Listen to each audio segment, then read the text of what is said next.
به نام خداوند بخشنده و مهربان. قل اعوذ برب الفلق. به نام خدایی که رحمتش بی اندازه است و مهربانیش همیشگی. بگو پناه میبرم به پروردگار سپیدم. من شر ما خلق. از زیان مخلوقاتی که با انحرافشان از قوانین الهی و انسان ضرر میرسانند. و من شر غاسق اذا وقب.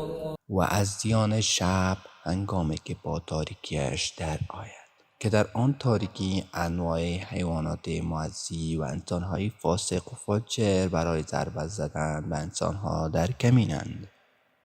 و من شر النفاثات فی العقد. و از زیان زنان دمنده، یعنی افسون و جادوگر، در گره ها می دمند و با این کار شیطانی در زندگی فرد، خانواده، جامعه خسارت به بار می آورند. و من شر حاسد اذا حسد.